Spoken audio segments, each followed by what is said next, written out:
One. तो आज हम पढ़ेंगे कोरोनरी सर्कुलेशन के बारे में। अब सबसे पहले कोरोनरी सर्कुलेशन है क्या? It is a type of regional circulation. अभी रीजनल सर्कुलेशन क्या होता है? रीजनल सर्कुलेशन होता है जब ब्लड का सर्कुलेशन होता है किसी एक पर्टिकुलर ऑर्गन से या particular region of the body से। फॉर एग्जाम्पल, अगर ब्लड का सर्कुलेशन लंग से हो रहा है तो उसको हम कहेंगे पल्मोनरी सर्कुलेशन। अगर वो ब्रेन से हो रहा है तो सेरिब्रल सर्कुलेशन। अगर वो किडनी से हो रहा है तो रीनल सर्कुलेशन। लिवर से हो रहा है तो हेपेटिक सर्कुलेशन। और अगर वो हार्ट से हो रहा है तो उसको हम कहते हैं कोरोनरी सर्कुलेशन। अब कोरोनरी सर्कुलेशन क्योंकि हार्ट से हो रहा है तो हम इसका दूसरा नाम क्या कहते हैं? Cardiac circulation. चलिए, अब हार्ट में हर समय ब्लड रहता ही है तो इसे सर्कुलेशन की क्या ज़रूरत? अब इसकी क्या नीड है कोरोनरी सर्कुलेशन की? इसकी नीड है क्योंकि जो ब्लड आता है चैम्बर्स में वो काफ़ी कम टाइम के लिए आता है और वो टाइम सफिशेंट नहीं है कि इनफ अमाउंट ऑफ न्यूट्रिएंट्स और ऑक्सीजन डिफ्यूज़ हो जाए हार्ट के चैम्बर से हार्ट की लेयर्स में या फिर हार्ट की मसल्स में। और स्पेशली कौन सी लेयर की बात कर रहा हूँ? मायोकार्डियम, क्योंकि वो कॉन्ट्रैक्शन ऑफ हार्ट कराती है तो इनफ न्यूट्रिएंट्स पास नहीं हो पाते। इसलिए मायोकार्डियम के पास खुद का एक नेटवर्क ऑफ ब्लड वेसल होता है जिसको हम कोरोनरी सर्कुलेशन कहते हैं या फिर कार्डिक सर्कुलेशन कहते हैं। अब किसी और सर्कुलेशन की तरह कोरोनरी सर्कुलेशन में भी आर्टरी, वेन, आर्ट्रियोल्स, वेन्यूल्स और कैपिलरीज होती है।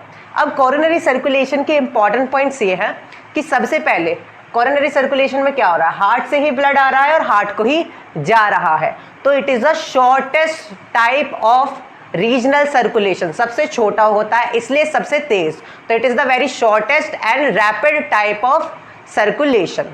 नाउ अब आप एज्यूम कर सकते हैं हार्ट को एज अ बैंक कैशियर। अब बैंक कैशियर आप हार्ट को एज्यूम कर रहे हो, उसके पास बहुत सारा कैश है पर वो कैश उसका नहीं, वो कैश जनता का है या ना? अब कैश को एज्यूम करें ब्लड की तरह। अब जो कैशियर है उसके वो सारा कैश उसका नहीं होता, उसको एक पर्टिकुलर अमाउंट ऑफ सैलरी दी जाती है। सिमिलरली जितना भी ब्लड हार्ट में होता है वो उसका नहीं होता, वो अलग अलग ऑर्गन को जाना है, उसको एक पर्टिकुलर अमाउंट ऑफ ब्लड मिलेगा जिसको हम कहते हैं कोरोनरी सर्कुलेशन से जो उसे ब्लड प्राप्त होता है। और वो कितना होता है? That is 4% of the cardiac output. अब ये कार्डिक आउटपुट क्या होता है? ये कार्डिक आउटपुट होता है कि कितना वेंट्रिकल्स ने ब्लड पंप करा 1 मिनट में, और वो होता है 5 लीटर। यानी कि 4% of 5 litre of blood is consume by 300 gram of cardiac muscles. ठीक है, अब ये हमको बात समझ में आ गई कि कितना ये लेता है ब्लड। अब इंपॉर्टेंट चीज़ ये है कि एक सिस्टोल जब होता है, वेंट्रिकुलर सिस्टोल या फिर जो भी सिस्टोल हो रहा है, यानी कि सिस्टोल का मतलब कॉन्ट्रैक्शन, तो कॉन्ट्रैक्शन के टाइम पे बहुत ही कम अमाउंट ऑफ ब्लड एंटर करता है कोरोनरी आर्टरीज में। ठीक है जी, क्योंकि ये क्या हो जाती है? क्लोज हो जाती है कॉन्ट्रैक्शन की वजह से, प्रेशर की वजह से शट क्लोज हो जाती हैं। ठीक है, पर in case of diastole maximum amount of blood flow through the coronary artery then into the capillaries और मायोकार्डियम को ब्लड मिल जाता है। अच्छा, ये हमने बात करी। अब उसमें भी हम 2 केसेस बना सकते हैं। जब वेंट्रिकुलर सिस्टोल होता है ना तो आर्टिक आर्चेस खुल जाते हैं और ब्लड एरोटा में फ्लो करने लगता है। एरोटा में जो ब्लड फ्लो कर रहा है उसका बहुत ज़्यादा प्रेशर होता है, उस प्रेशर की वजह से पल्मोनरी नहीं, कोरोनरी आर्टरीज में आपका ब्लड एंटर कर जाता है पर वो कैपिलरीज में एंटर नहीं कर पाता। पर जैसे ही आर्टिक आर्चेस क्लोज होते हैं, आर्टिक आर्चेस जैसे ही क्लोज होते हैं तो क्या होता है? ऑनसेट ऑफ वेंट्रिकुलर डायस्टोल, यानी कि वेंट्रिकुलर का रिलैक्सेशन स्टार्ट होने वाला है। तो जैसे ही वेंट्रिकुलर का रिलैक्सेशन स्टार्ट होने वाला होता है ना तो large amount of blood flow करता है कहाँ पर? कैपिलरीज में, और वो मायोकार्डियम को न्यूट्रिशन प्रोवाइड करता है। केवल ध्यान रखना, अब जैसे जैसे डायस्टोल बीतता रहेगा वो ब्लड जो जा रहा है वो भी कम होता रहेगा। सबसे ज़्यादा पीक अमाउंट में ब्लड कब जाता है? On the onset of ventricular diastole. इतनी बात समझ में आ गई। पर आप ये ध्यान रखना, सिस्टोल में बहुत कम ब्लड जाता है और डायस्टोल में ही पर्टिकुलर चांस है जब ब्लड मिलता है मायोकार्डियम को। ओके, ये बात हमको समझ में आ गई। तो अब इसमें सर्कुलेशन किस तरीके से होता है? अब ध्यान से सुनिए। सबसे पहले आपका क्या होता है? कोरोनरी आर्टरीज हार्ट से क्या को देती है? हार्ट को ऑक्सीजनेटेड ब्लड देती है। फिर हार्ट में जो मायोकार्डियम होता है वो न्यूट्रिशन ले रहा है, ऑक्सीजन ले रहा है, बदले में क्या प्रोड्यूस कर रहा है, CO2। वो CO2 डीऑक्सीजनेटेड ब्लड कौन लेती है, कोरोनरी वेन्स, और कोरोनरी वेन्स वो डीऑक्सीजनेटेड ब्लड कहाँ डाल देती है, कोरोनरी साइनस में, और कोरोनरी साइनस से वो एंटर होता है राइट एट्रियम में। तो ये सब बातें थी जो आपको ध्यान रखनी है कोरोनरी सर्कुलेशन के बारे में। अब हम पढ़ने जा रहे हैं कि कोरोनरी सर्कुलेशन कैसे कैसे होता है। इसमें हम पहले कोरोनरी आर्टरी पढ़ेंगे, फिर कोरोनरी वेन्स पढ़ेंगे। पर अब आपकी बात में ध्यान ये आ रहा होगा कि अब हम कोरोनरी वर्ड की यूज़ कर रहे हैं, व्हाई नॉट कार्डिक। उसका रीज़न ये है, जो ये कोरोनरी आर्टरीज होती है ना, ये हार्ट को एक ऐसे सराउंड करते हैं जैसे कोई क्राउन हो, ठीक है जी। तो कोरोनरी वर्ड कोरोना से आया है, लैटिन वर्ड से, जिसका नाम है क्राउन। तब ध्यान से सुनिए, सबसे पहले हम पढ़ेंगे कोरोनरी आर्टरीज के बारे में। तो सबसे पहले आप यहाँ पे देख सकते हैं, यह है एंटीरियर व्यू ऑफ हार्ट, यह है पोस्टीरियर व्यू। तो आप इसको कहते हैं, ये आपका वेंट्रल व्यू है और ये डॉर्सल व्यू है। तो आपको जो एंटीरियर व्यू में दिख रहा है, ये आपका असेंडिंग एरोटा कहलाता है, ये ऑर्टिक आर्चेज है, और ये डिसेंडिंग एरोटा है। अब जो ये आपका असेंडिंग एरोटा आपको दिख रहा है ना, ये बाइफरकेट्स होता है, ये टूटता है, ये ब्रेक होता है दो तरीके की कोरोनरी आर्टरी में, एक लेफ्ट कोरोनरी आर्टरी में और एक राइट कोरोनरी आर्टरी में। इतनी बात आपको समझ में आ गई। तो देखिए, ये तो आपको पल्मोनरी ट्रंक है। पल्मोनरी ट्रंक यानी कि ये आपकी राइट पल्मोनरी आर्टरी और लेफ्ट पल्मोनरी आर्टरी। इसके जस्ट पीछे असेंडिंग अरोटा किस में टूट रहा है, लेफ्ट कोरोनरी आर्टरी, ये रही आपकी लेफ्ट कोरोनरी आर्टरी, और ये रही आपकी राइट कोरोनरी आर्टरी। तो सबसे पहले बात करते हैं लेफ्ट कोरोनरी आर्टरी की। अब ध्यान से सुनिएगा, जो लेफ्ट कोरोनरी आर्टरी दिख रही है ना, ये क्या है आपकी लेफ्ट कोरोनरी आर्टरी। अब ये क्या होती है, ये पासेस होती है inferior to the left atrium. Inferior यानी कि नीचे से पास होती है लेफ्ट एट्रियम के, और जब ये नीचे से पास होती है लेफ्ट एट्रियम की, तो ये दो पार्ट में डिवाइडेड हो जाती हैं। एक को कहते हैं सरकमफ्लेक्स आर्टरी और एक को कहते हैं एंटीरियर इंटरवेंट्रिकुलर आर्टरी। तो अब किसकी बात करते हैं, सबसे पहले सरकमफ्लेक्स आर्टरी की बात कर लेते हैं। सरकमफ्लेक्स आर्टरी किससे पास होती है, अब जो ये मैंने ग्रीन सा दिखा रखा है ना, तो हार्ट के आउटर सरफेस पे कुछ ग्रूव्स प्रेजेंट होते हैं जिनको हम सल्कस कह देते हैं। तो ये जो आपको लॉन्गिट्यूडनल सल्कस दिख रहा है ना, इसको कोरोनरी सल्कस कहते हैं। और जो ये आपको ऐसे ग्रीन कलर का ट्रांसफर और वर्टिकल दिख रहा है, इस सल्कस को क्या कहते हैं, इंटरवेंट्रिकुलर सल्कस। तो जो आपका सरकमफ्लेक्स आर्टरी होती है, ये कहाँ होती है, आपकी कोरोनरी सल्कस में होती है। और क्या करती है, लेफ्ट एट्रियम और लेफ्ट वेंट्रिकल को ऑक्सीजनेटेड ब्लड प्रोवाइड करती है। दोबारा बोल रहा हूँ, लेफ्ट कोरोनरी आर्टरी इंफीरियर पास होती है, लेफ्ट एट्रियम से डिवाइड करती है सरकमफ्लेक्स आर्टरी में, और वो सरकमफ्लेक्स आर्टरी कोरोनरी सल्कस से पास करती है और प्रोवाइड करती है ऑक्सीजनेटेड ब्लड किसको, लेफ्ट एट्रियम और लेफ्ट वेंट्रिकल। और फिर से इनसर्कल पीछे से होती हुई आती है। अब दूसरी किस में डिवाइड हो रही है, ये डिवाइड हो रही है एंटीरियर इंटरवेंट्रिकुलर आर्टरी। अब इसे एंटीरियर क्यों कह रहे हैं, क्योंकि एंटीरियर सरफेस ऑफ हार्ट पे है। इसको इंटरवेंट्रिकुलर आर्टरी क्यों कह रहे हैं, क्योंकि ये इंटरवेंट्रिकुलर सल्कस पे प्रेजेंट है। इसका दूसरा नाम है लेफ्ट एंटीरियर डिसेंडिंग आर्टरी। अब मेरी बात ध्यान से सुन लीजिएगा, चाहे एंटीरियर इंटरवेंट्रिकुलर आर्टरी हो या पोस्टीरियर इंटरवेंट्रिकुलर आर्टरी हो, दोनों का काम होता है दोनों वेंट्रिकल को ब्लड प्रोवाइड करना। कौन सा ब्लड, ऑक्सीजनेटेड ब्लड। तो यानी कि जो ये एंटीरियर इंटरवेंट्रिकुलर आर्टरी है, it will provide oxygenated blood to both left ventricle as well as right ventricle. इतनी बात आपको समझ में आई, ओके। नेक्स्ट आपके बात करते हैं राइट कोरोनरी आर्टरी। आप ये देख सकते हैं राइट कोरोनरी आर्टरी, राइट से ये है आपकी राइट कोरोनरी आर्टरी, जो कहाँ से पास होती है, it passes inferior to the right atrium. कैसे, inferior to the right atrium. और ये बहुत सारी ब्रांचेस बनाती है, ठीक है जी, उन्हें आर्टेरियल ब्रांचेस कहता है। वो सब हमें नहीं ध्यान देना। अब ध्यान सुनिए, ये जो आपकी राइट कोरोनरी आर्टरी है, ये फर्दर दो चीज़ों में टूटती है। पहली ये टूटती है आपकी मार्जिनल ब्रांच में, और दूसरी ये टूटती है पोस्टीरियर इंटरवेंट्रिकुलर ब्रांच में। अब देखिए एंटीरियर सरफेस है तो क्या होगा, ये राइट कोरोनरी आर्टरी, जब इस हार्ट को आप उल्टा करेंगे, इस हार्ट को ऐसे उल्टा करेंगे तो राइट एट्रियम यहाँ पर आ जाएगा, समझ रहे हैं ना। ये तो एंटीरियर व्यू है, जब इस हार्ट को उल्टा करेंगे तो राइट एट्रियम यहाँ पर आ जाएगा। तो ये देखिए, ये राइट कोरोनरी आर्टरी जो यहाँ से निकल रही है वो ऐसे घूम के आ रही है। मैंने बताया था ना क्राउन शेप बनाता है कुछ, तो ये ऐसे घूम के आ रही है पोस्टीरियर व्यू से, और ये किस में डिवाइड हो रही है? पोस्टीरियर इंटरवेंट्रिकुलर ब्रांच में। तो याद रखना राइट कोरोनरी आर्टरी दो में डिवाइड होती है, एक होती है मार्जिनल ब्रांच और एक होती है पोस्टीरियर इंटरवेंट्रिकुलर ब्रांच।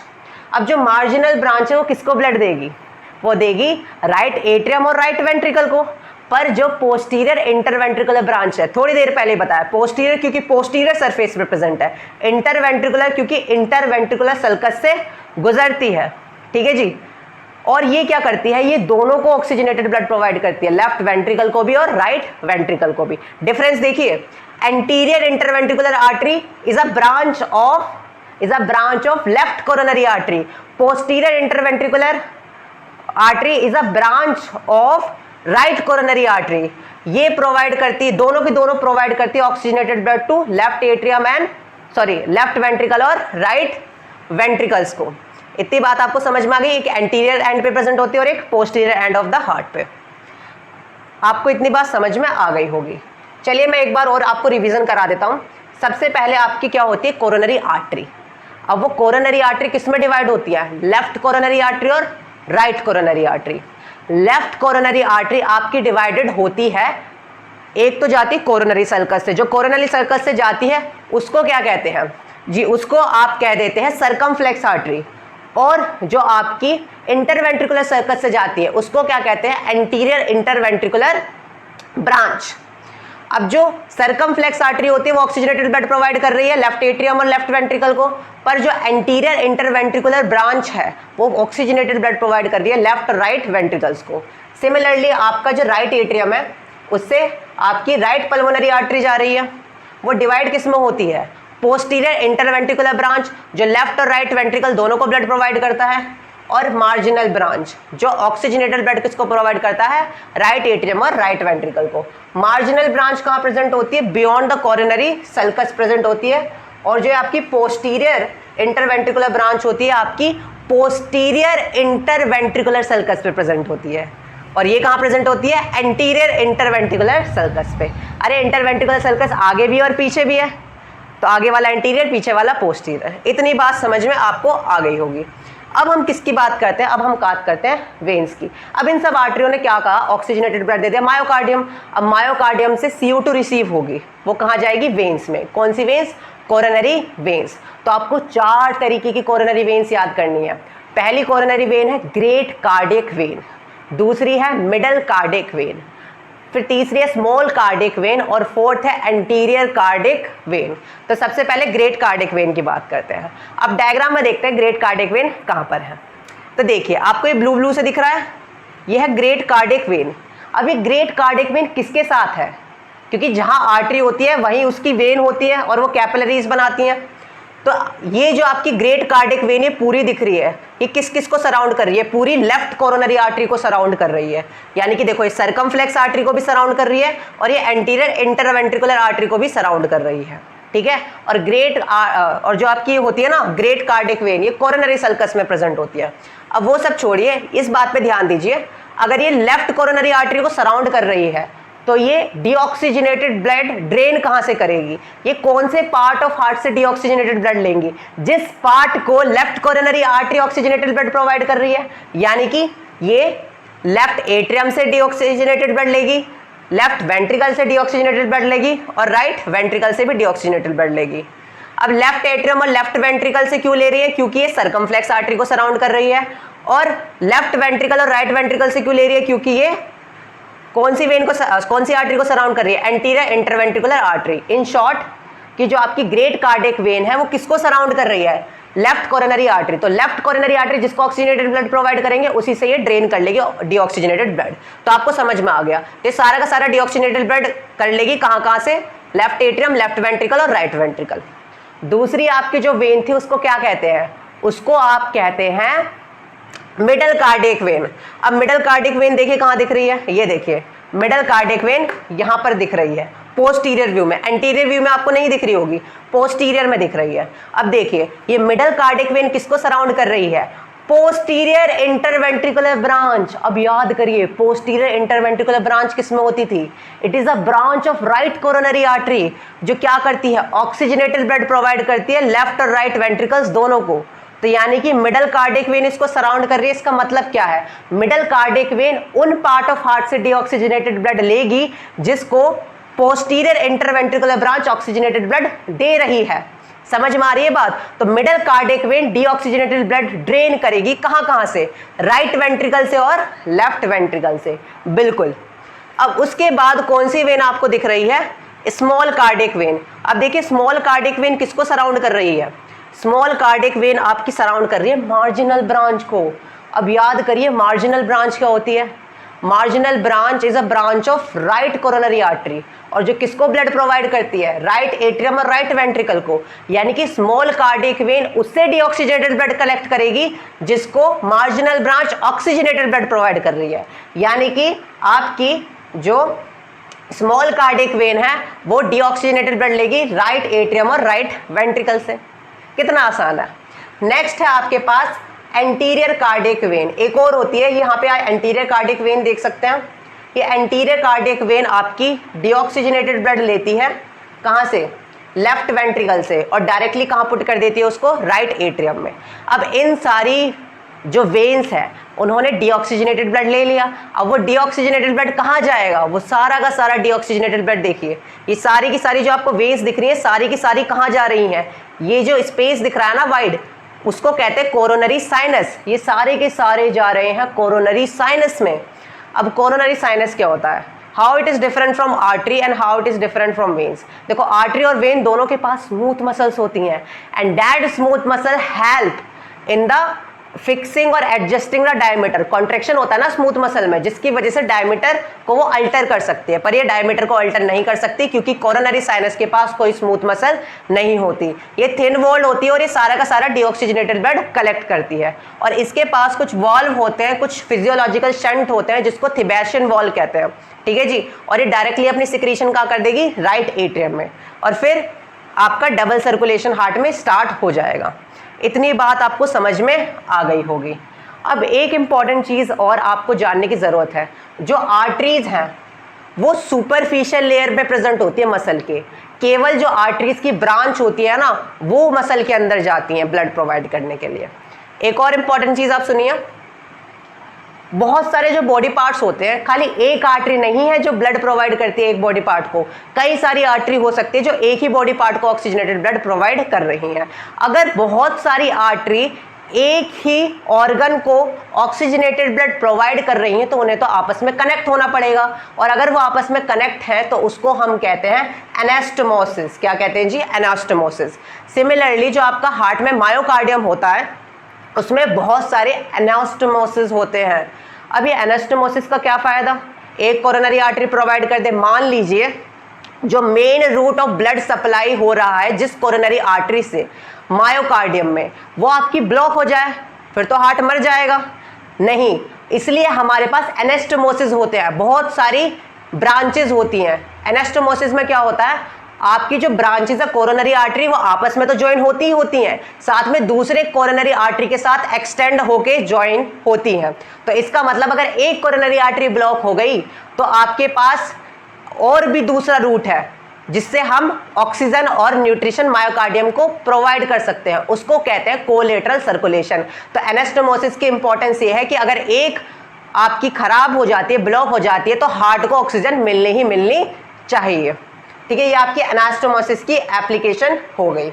अब एक और बात सुनिए, अब क्या होता है कि कोलेस्ट्रॉल किसी की बॉडी में ज़्यादा होता है तो कोलेस्ट्रॉल और कैल्शियम आपकी कोरोनरी आर्टरीज पे डिपॉजिट हो जाते हैं। अब ये डिपॉजिट हो गए ना, ये फिब्रोटिक होते हैं जिसको कहते हैं आर्थरियोस्क्लेरोसिस। तो ये आर्थरियोस्क्लेरोसिस एक प्लग बनाते हैं जो प्लेटलेट्स को एक्टिवेट कर देते हैं क्योंकि फिब्रोटिक हो जाते हैं। अब प्लेटलेट्स वहाँ पे एक्यूमुलेट हो जाते हैं और क्लॉट बना देते हैं जिसको थ्रोम्बस कहते हैं। इस क्लॉट की वजह से कोरोनरी आर्टरी जो है उसका ल्यूमन स्मॉल हो जाता है और जो blood amount of blood pass हो रहा है हार्ट को या मायोकार्डियम को वो बहुत ज़्यादा कम हो जाता है।